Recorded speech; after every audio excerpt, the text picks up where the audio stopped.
ظاہری سی بات ہے کہ اللہ رب العزت نے طبقات پیدا فرمائے.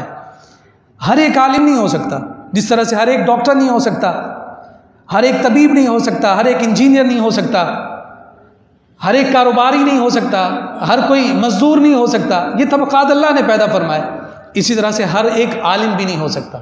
لیکن یہ تقسیم رب ذوالجلال کی جانب سے ہے، اور یہ تقسیم کتنی خوبصورت اور شاندار ہے یہ میں آپ سے عرض کرنا چاہتا ہوں، اور اس پر ذرا غور کیجئے گا. یہ حدیث مبارکہ معجم الکبیر کی حدیث مبارکہ ہے، اور نبی رحمت صلی اللہ علیہ وآلہ وسلم فرماتے ہیں کہ کل قیامت کے دن جب پروردگار اپنی کرسی عدالت پر جلوہ افروز ہوگا، اور اس کرسی عدالت پر جلوہ افروز ہونے کے بعد رب ذوالجلال فیصلہ فرما رہا ہوگا. رب ذوالجلال فرمائے گا کہ انی لم اجعل علمی وحلمی فیکم الا وانا اريد ان اغفر لکم ولا ابالی.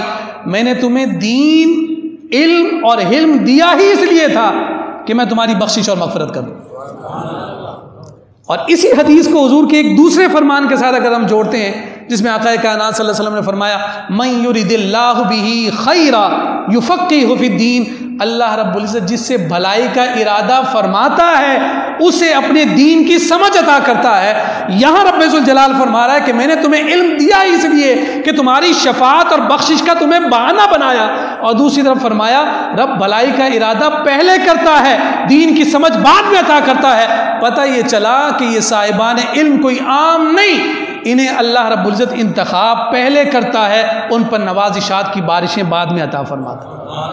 اب ہمیں کسی نے روکا تو نہیں علم کے حاصل کرنے سے، ہمیں کسی نے فضیلت علم کے حصول سے روکا تو نہیں، علم کے سیکھنے سے کسی نے ہمیں روکا تو نہیں.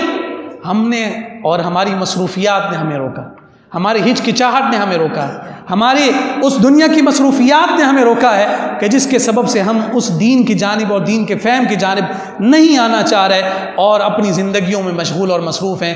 آقا کائنات صلی اللہ علیہ وسلم نے فرمایا طلب العلم فریضۃ علی کل مسلم و مسلمہ. علم کا حاصل کرنا ہر مسلمان مرد اور عورت پر فرض ہے.